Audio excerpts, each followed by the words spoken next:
ஒரு காலத்தில் அஸ்தமமுடி என்ற அரண்மனையில் பரிபூரண அழகு, நற்பண்புகள் நிறைந்த இளவரசி கோகிலா வாழ்ந்தாள். அதே சமயம் அருகிலுள்ள ஆனந்தமுடி என்ற நாட்டில் துணிச்சலுடன் விளங்கும் இளவரசர் இராமன் வாழ்ந்தார். அவன் பாசமிக்க வீரன். ஆனால் அவனுக்கு ஒரு ரகசியம் இருந்தது.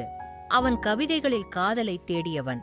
ஒரு நாள் ஒரு மாயபட்சியின் பட்டு போன்ற வெண்மையில் இரு அரண்மனைகளிலும் தோன்றி ஒவ்வொன்றில் ஒரு ஒளிரும் இளஞ்சிவப்பு இறகை விடுகிறது.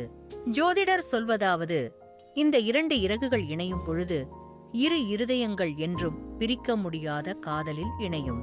அந்த இறகு ஒரு புதிராகி இளவரசி கோகிலா பரம சுறுசுறுப்புடன் ஒரு பயணியாக வேடமிட்டு பயணம் தொடங்குகிறாள். அதே நேரம் இளவரசர் இராமன் அவனது உண்மையான தன்மையை மறைத்து காதலை தேடி பயணிக்கிறார். அவர்கள் ஒருவரை ஒருவர் அறியாமல் வழியில் சந்திக்கிறார்கள். அவர்கள் ஒருவரை ஒருவர் சந்தேகிக்கிறார்கள், சண்டை போடுகிறார்கள், ஆனால் பின் சிரிக்கிறார்கள். காதல் மெதுவாக மகிழ்ச்சியாக உருவாகிறது. அவர்கள் பயணம் அமிர்தவனத்தில் முடிகிறது. அங்கு இரு இறகுகளும் ஒளிர்ந்து ஒன்றிணைகின்றன.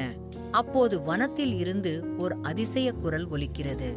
உங்கள் இருதயங்கள் தேர்ந்தெடுக்கப்பட்டவை. இரு நாடுகளையும் ஒன்றிணைக்கும் புனித பிணைப்பு. அதிர்ச்சி மற்றும் ஆனந்தத்தில் அவர்கள் வீடு திரும்புகிறார்கள். அங்கே அவர்களுக்கு ஒரு ஆச்சரியம் காத்திருக்கிறது.